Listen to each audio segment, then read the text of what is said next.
Halo semuanya, saya Fauzia Nara Putri. Saya di sini ingin sedikit berbagi dan sharing perihal manajemen dalam usaha. Tentu saja saya tidak akan sendiri nih. Saya akan ditemani oleh narasumber spesial kita yang akan berbagi pengalamannya bersama kita semua nih teman-teman. Tapi sebelumnya boleh nih teman-teman klik tombol subscribe, like, dan share ya ke teman-teman lainnya agar kita bisa belajar bareng di sini. Oke, langsung aja cus ke videonya ya. Oke, balik lagi bersama aku di sini. Jadi, tadi aku udah kasih tahu bahwa kita akan ditemani oleh salah satu narasumber spesial kita nih. Siapakah itu? Oke, aku udah bersama Kamel. Halo Kamel. Halo. Yeay. Halo semua. Jadi Kamel ini salah satu pemilik toko online shop di marketplace terkenal gitu. Kamel ini berdomisili di Tangerang ya? Ya, betul, di Tangerang. Nah, makanya kita cuma bisa via Zoom aja nih gitu. Jadi, semoga kita kapan-kapan bisa meet ya. Oke, betul banget tuh. Jadi nanti-nanti aja, Kamel kan butuh istirahat yang banyak. Oke. Sebelumnya aku tuh minta maaf banget karena udah ngerepotin. Jadi ganggu waktu weekendnya Kamel di sore hari ini gitu kan. Minta izin juga. Karena di sini aku kan bertanya tentang usaha yang sedang Kamel jalankan. Jadi maaf dan makasih banget udah bersedia. Sama. Jadi sebelum kita mulai, aku ada sedikit informasi bahwa Kamel ini membuka toko online shop yang fokus berjualan pada bidang thrift atau pre-love. Nah, menurut aku di sini sih letak visi menariknya itu karena cara berjualan Kamel ini melakukan live streaming di Shopee. Artinya Kamel berinteraksi langsung dengan konsumen. Jadi para calon pembeli dapat bertanya atau melihat secara live perihal produk yang ingin dibeli. So, pertama yang aku mau tanya adalah kenapa Kamel kepikiran untuk mempromosikan atau menawarkan produknya melalui live streaming. Secara kan dulu jualan live streaming nggak sebanyak sekarang gitu.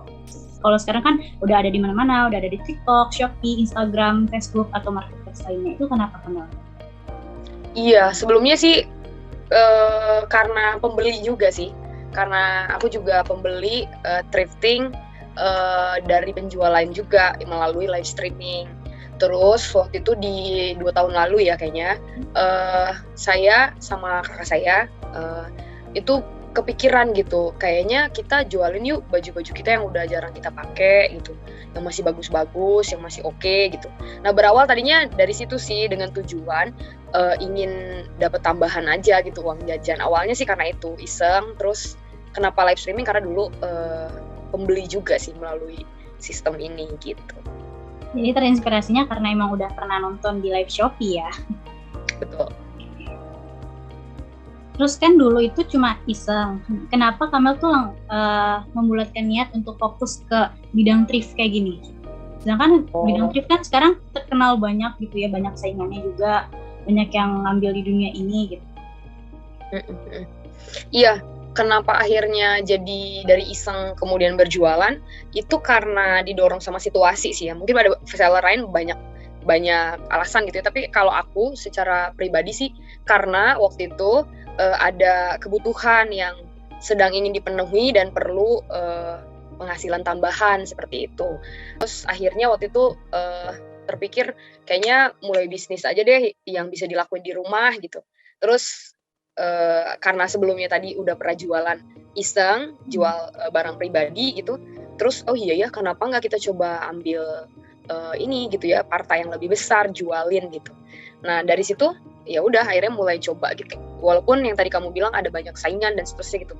Awalnya sih memang berdua jualannya gitu sama kakakku. Jadi dia jual, aku juga jual. Jadi kita jadi ringan gitu, satu barang per bal itu bisa lebih ringan gitu karena nggak dijual sendiri gitu, karena kan pas awal-awal tuh struggling banget sih, itu jualannya struggling banget karena bangun kepercayaan konsumen gitu, terus cari langganan gitu, terus kenalin toko yang belum banyak testimoninya dan seterusnya tuh struggling banget. Tapi awalnya sih karena itu, karena ada kebutuhan mendesak dan perlu tambahan.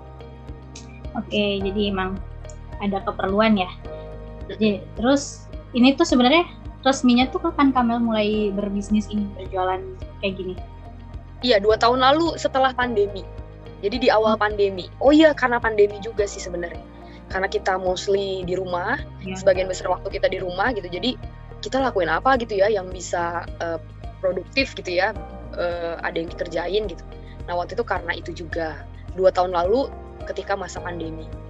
Dan tapi untuk toko yang jualannya sendiri, aku tuh baru 1 tahun terakhir ini. Gitu. Pandemi memang membuat kita kreatif ya dalam Bener hal banget itu. ekonomi dan yang lainnya. Bener banget.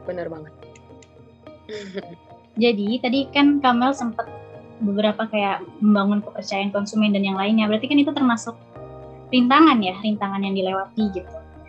Selain itu ada apa aja tuh rintangan yang Kamel lewati sama ini? Rintangan ya. Yaitu paling besar sih membangun kepercayaan itu ya. Karena kan gini, kalau toko yang udah rame, mereka mau jual barang harga lebih mahal pun mereka udah punya pembeli gitu. Dan kecenderungannya penjual yang udah banyak pembelinya atau followersnya itu justru mereka jualnya rendah banget gitu jualannya. Nah buat aku yang newbie dan newcomer, penjual baru gitu, toko baru, untuk pasang harga tinggi itu maksudnya bakal membuat pembeli tuh jadi mikir kan, daripada ini mahal gitu, mendingan ke toko yang udah rame itu gitu kan. Nah makanya itu tantangan di awal tuh itu, jadi untuk taruh harga itu dan maksudnya membangun kepercayaan itu tuh satu hal yang gak mudah banget sih, bener-bener gak mudah tantangannya. Terus tantangan lainnya juga untuk dapetin bal, tadi aku udah sedikit cerita sebelum ini, susah juga gitu, karena kayaknya banyak pembeli yang besar atau penjual yang udah besar itu tuh mereka nyetok barang gitu. Jadi mereka tuh kalau beli bal ke pengusaha bal gitu, penjual bal itu mereka nggak beli 1, tapi bisa beli 3, 4, 5 gitu, dan itu di stok sama mereka. Jadi kita itu yang cuma beli 1 bal gitu, terus mungkin juga belinya nggak sesering mereka, itu tuh tersisih gitu loh. Jadi kadang-kadang itu tantangannya juga. Tantangan yang ketiga sih kalau aku sekarang, tantangannya lebih ke diri sendiri sih, karena kan sedang mengandung gitu ya, sedang hamil. Jadi tantangannya secara fisik mulai nggak bisa terlalu sering jualan lagi nih gitu. Itu sih paling kalau sekarang yang lagi dirasain. Kalau kan live streaming duduk berjam-jam nungguin pembeli, itu udah mantep banget lah. Bener. Dan kadang bukan cuma live streamingnya aja gitu kegiatannya. Setelah itu kan ada rekapan, terus ada beresin lagi bajunya, terus barang-barang di sekitar tempat kita live streaming itu kan perlu dirapiin lagi, disapu, dipel gitu biar nggak berdebu. Ya kayak gitu cukup menyita energi secara nggak disadari gitu. Nah, dari rintangan yang dilewatin, cara Kamel untuk melewatinnya tuh kayak gimana? Kayak misal, cara Kamel tuh membangun kepercayaan konsumen tuh kayak gimana?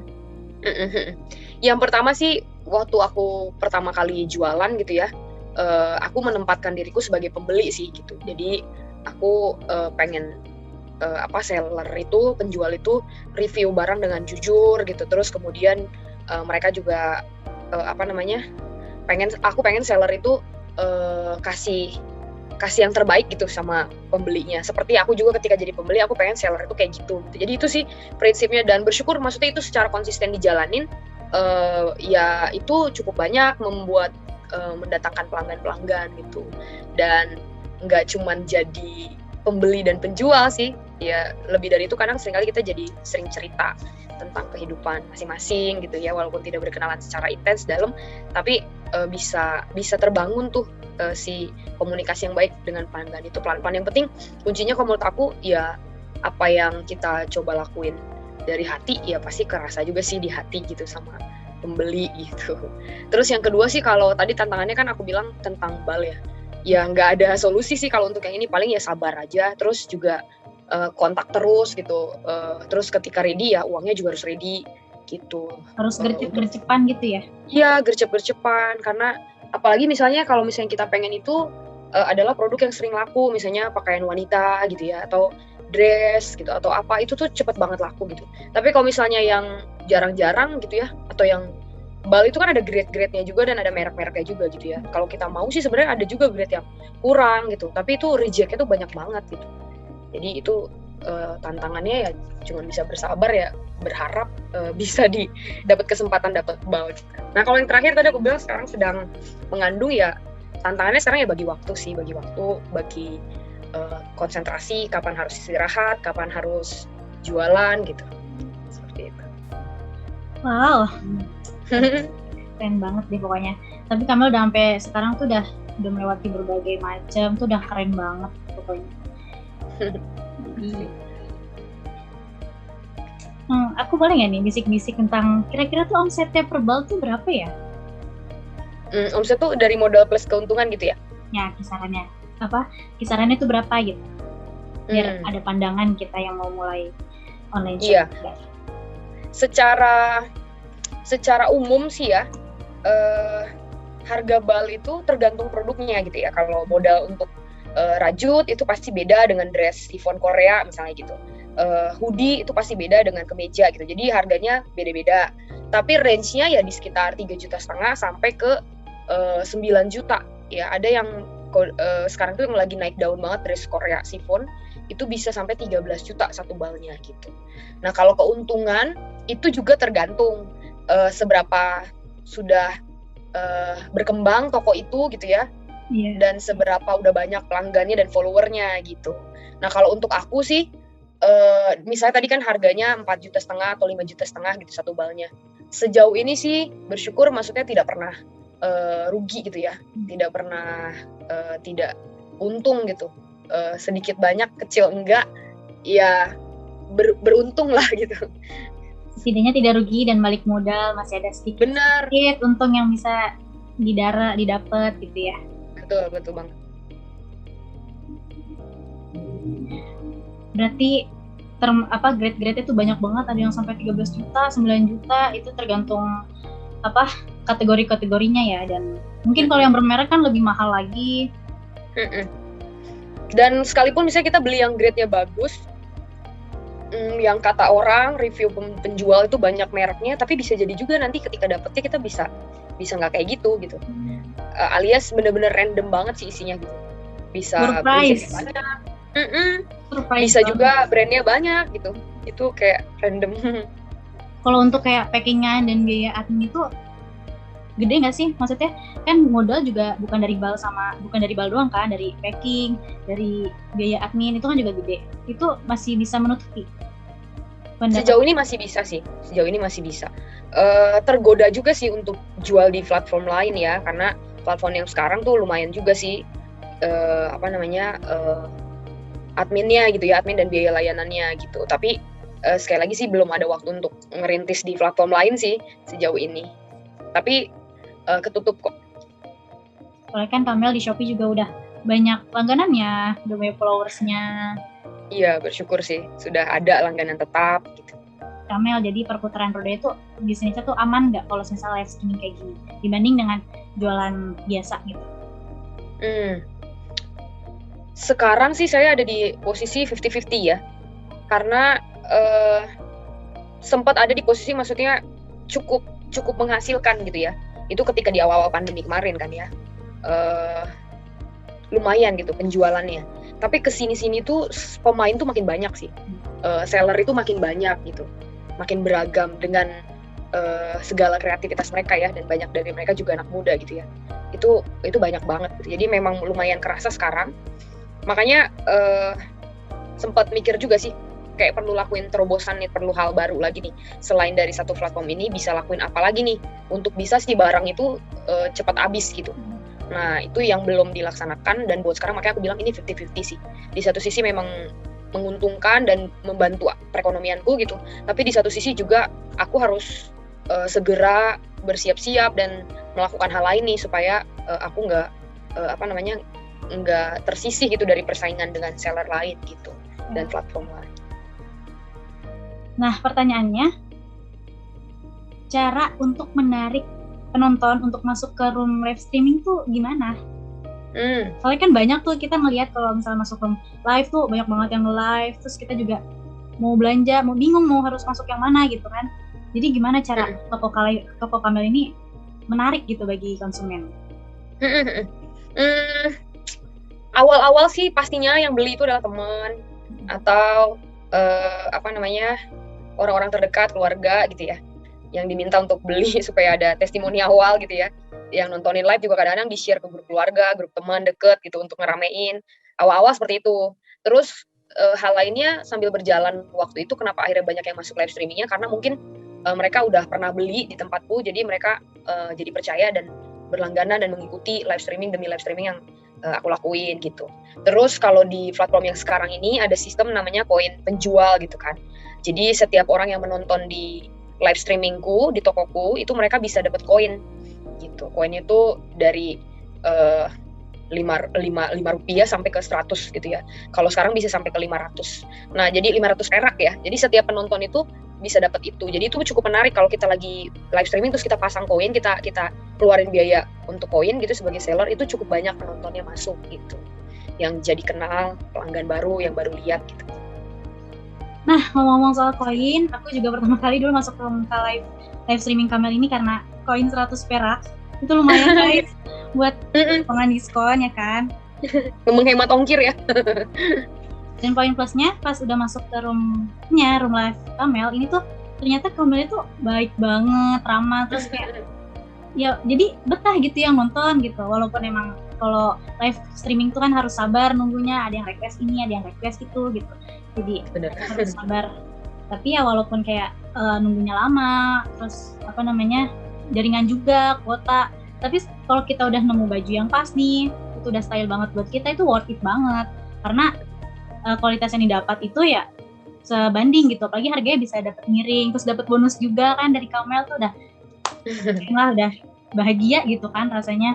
Karena ngeluarin duitnya kan juga nggak terlalu banyak gitu. Oke teman-teman, daripada penasaran, jadi boleh diintip tokonya Kamel di Shopee ya. Tapi Kamel lagi nggak selalu aktif untuk live Shopee karena memang lagi mengandung. Tapi boleh diintip-intip lah nanti kapan-kapan gitu. Karena emang bagus banget bajunya, rata-rata kemeja aku tuh dari tokonya Kamel gitu. Nanti tokonya aku kasih di sini ya, di bawah gitu.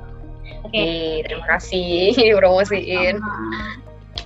Terus boleh diceritain nggak manis pahitnya menjalani bisnis ini gitu, dari awal sampai sekarang gitu gimana? Manis pahitnya ya. Kalau tadi kembali ke cerita awal, tujuannya kan karena ada keperluan untuk ke dokter gitu dan butuh biaya. Nah sebenarnya tadinya tuh masalahnya tentang uang atau penghasilan gitu ya. Tapi makin kesini tuh saya juga banyak diproses sih dalam berjualan ini gitu ya. Baik itu yang sifatnya soft skill, ataupun yang sifatnya karakter gitu. Yang aku maksud soft skill tuh maksudnya aku jadi belajar public speaking, jadi belajar marketing, jadi belajar beriklan gitu ya. Yang sebetulnya jauh banget sama background aku sekarang gitu. Nah itu jadi terchallenge sih di situ soft skillnya. Terus kalau yang hubungannya sama karakter itu, ya aku juga jadi belajar. Jadi aku bersyukur ini manisnya gitu. Ketika berjualan jadi belajar juga sabar, belajar teliti, terus belajar jujur juga, maksudnya belajar juga untuk bisa memberikan pelayanan yang baik gitu, a good service kepada para pembeli. Nah, terus ya dalam proses itu ya yang paling juga kerasa itu kalau misalnya live streaming nggak ada yang nonton itu sedih juga, nggak ada yang respon, nggak ada yang nemenin gitu ya, nggak ada yang nanyain, nggak ada yang request, itu lumayan awkward ya, lumayan bikin gitu ya, sedih juga gitu. Terus kan kadang juga ketemu pelanggan yang unik itu juga lumayan challenge juga sih. Tadi sedikit cerita, lagi ketemu sama pembeli yang luar biasa deh kategorinya. Iya, bikin kita terpancing untuk pengen marah, pengen emosi gitu, pengen maki-maki gitu ya. Soalnya nggak tahu berterima kasih kadang, atau kadang juga ketemu pembeli yang banyak nawar, request difotoin lah, request diukurin lagi lah gitu ya. Banyak banget ya kayak gitu tuh, butuh sabar banget loh gitu. Nah itu lumayan challenging, terutama yang terakhir ini gitu. Terus dikasih penilaian jelek lagi gitu ya. Jadi sedih juga sih di situ gitu ya. Kalau misalnya aku ada kesalahan atau ketidakjujuran ya mungkin aku pantas dikasih nilai segitu gitu. Tapi ini udah coba dikasih solusi, tapi malah dari posisi beliau, dari posisi kanannya malah kurang. Dari posisi pembelinya malah kasih penilaian jelek gitu ya. Ya sedih, tapi ya bisa apa gitu. Ya udah balik lagi tadi. Akhirnya ya belajar dibentuk lagi lah secara karakter, sabar, ikhlas, terus ya nggak bales gitu ya kejahatan dengan kejahatan gitu ya. Kayak gitu sih. Dapat banyak banget ya dari sebuah bisnis ini yang diawali dengan pandemi. Jadi ya kita bisa mengenal banyak karakter orang, dan dapat teman juga, itu juga seru sih. Nih dapat teman baru yang lagi wawancarain aku.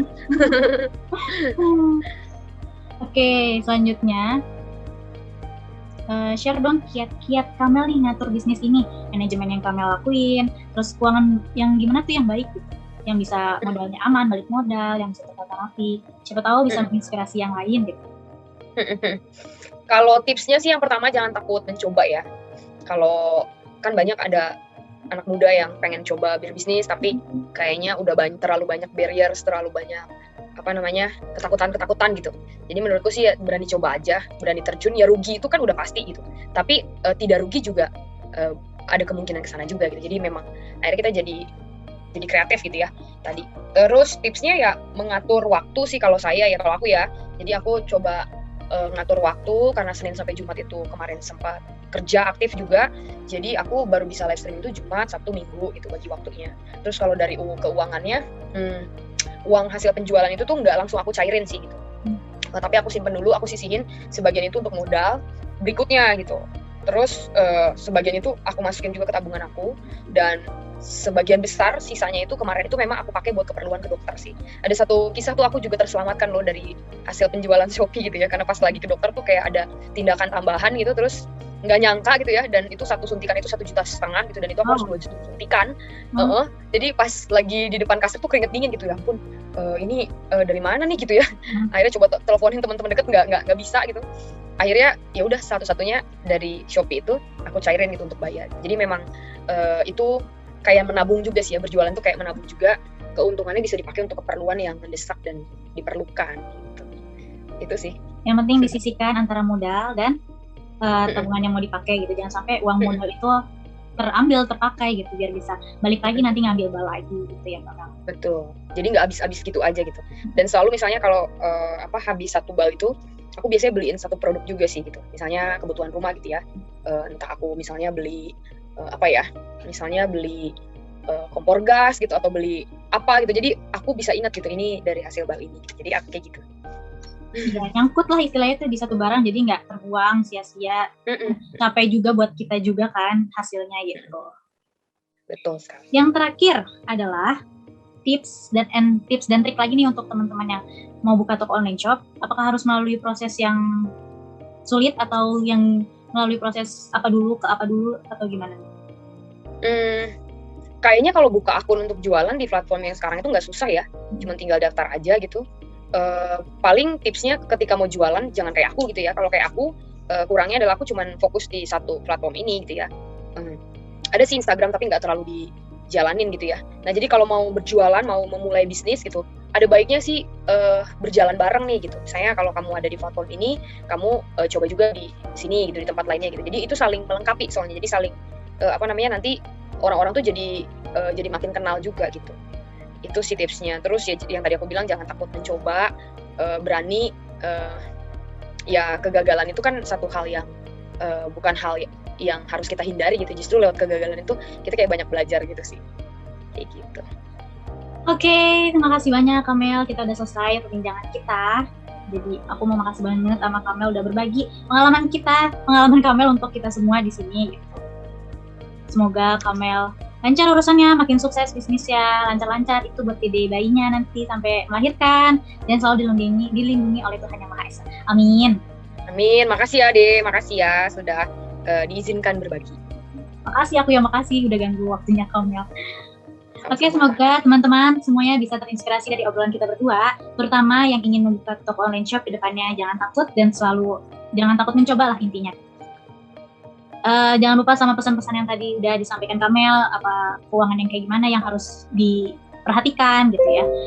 Jadi sekian wawancara kali ini, mohon maaf banget udah diganggu waktunya, dan mohon maaf ada kata-kata aku yang salah dan kurang berkenan buat di hati Kamel gitu. Selamat istirahat kembali Kamel, jaga kesehatan terus, makasih. Oke, baik teman-teman, selesai sudah perbincangan aku dengan Kamel tadi. Banyak banget hal yang bisa kita ambil dari narasumber kita kali ini, selain jangan takut untuk mencoba. Yang pertama, manajemen waktu itu penting ya. Kita harus bisa mengelompokkan kegiatan mana nih yang harus dilakukan terlebih dahulu. Nah, ini harus disesuaikan dengan tingkat kepentingan dari urusan tersebut.